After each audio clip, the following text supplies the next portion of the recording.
Daniel Hayes was a name people whispered with reverence. Billionaire, philanthropist, genius.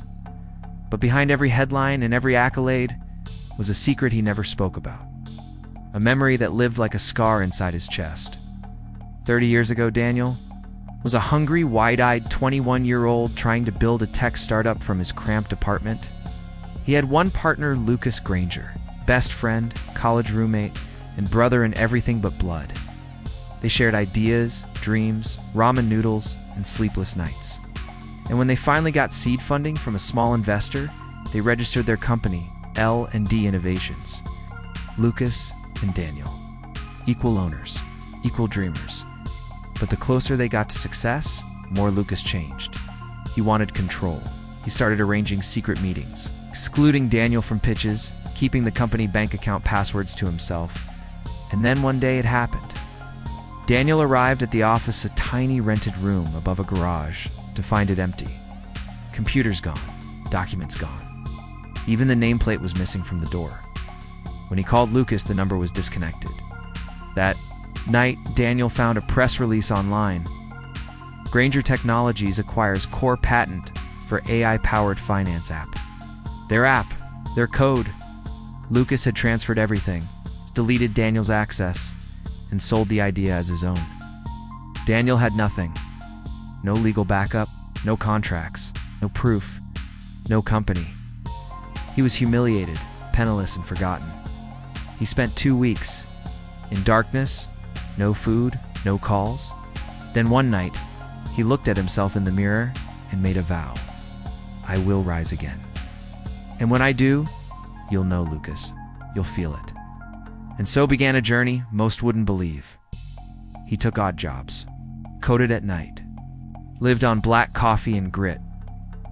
5 years later, he launched Haystack, a cybersecurity firm with a reputation for ruthless efficiency.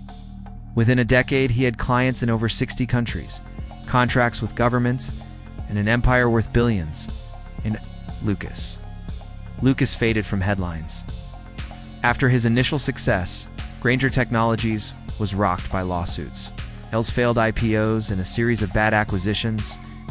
Rumors said Lucas was still rich, but nowhere near what he once was. Daniel never reached out. Not yet.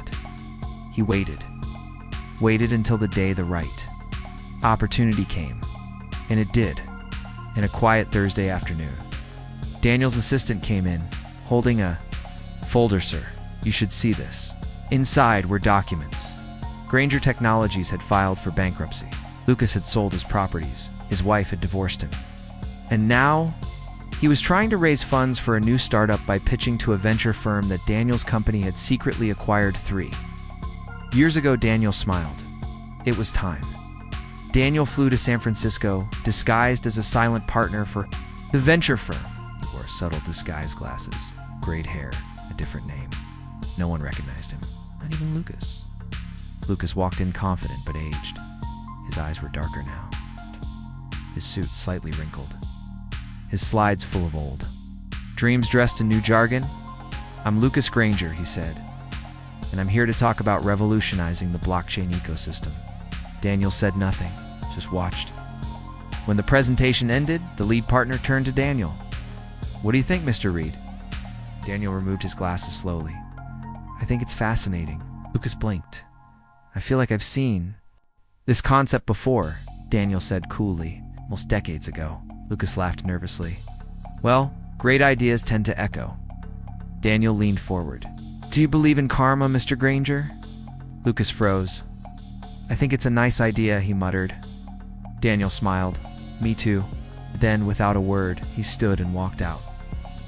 The next day, Lucas received a letter. One sentence. I haven't forgotten.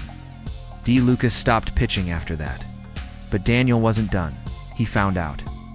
Lucas had one remaining asset. A small cabin in Oregon. Quiet, remote. The last place Lucas owned in his name. Daniel bought the bank that owned the mortgage one winter morning. Lucas came back from grocery shopping to find the cabin locked. A security guard handed him a letter. You've been evicted. Lucas stared in disbelief. On what grounds? Foreclosure. Missed 2 payments last year. I paid them. The bank disagrees. Inside the letter, another message. You took my home once. We're even. D. Lucas broke. He checked into a cheap motel, tried calling old contacts, but no one returned his messages. He was alone. Months passed. Daniel watched silently as Lucas tried to claw his way back.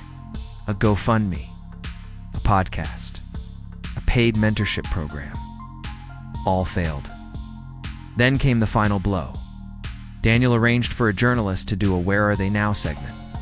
He leaked the story, the betrayal, the theft, the fall. The article went viral suddenly. The world saw Lucas Granger not as a visionary, but as a con man who betrayed his partner and destroyed his own career. Daniel watched the fallout like a man watching a storm he had predicted. But he felt empty, he thought. Revenge would taste better. A year later, Daniel received a letter, handwritten. Daniel, I know you've won. I know it's you. I deserve all of it. But I just wanted you to know, I regret it. It's not because of what I lost. Because of what I ruined? You were my brother. And I killed that, I'm sorry. Lucas Daniel read the letter 3 times. Then he put it in a drawer, and for the first time in years, he slept without dreaming of revenge. 6 months later, Daniel started a scholarship program for young entrepreneurs. He named it the Hayes Granger Fellowship. When asked why, he simply replied, because some lessons shouldn't be erased, they should be remembered. And Lucas, he never recovered his wealth, but he got a job. Teaching programming at a community college. He lived modestly in every year. On the date their company was first founded, he sent Daniel a card. It never said much, just 3 words. I remember too. Daniel never replied, but he never threw them away, because revenge didn't heal him. But it did set him free.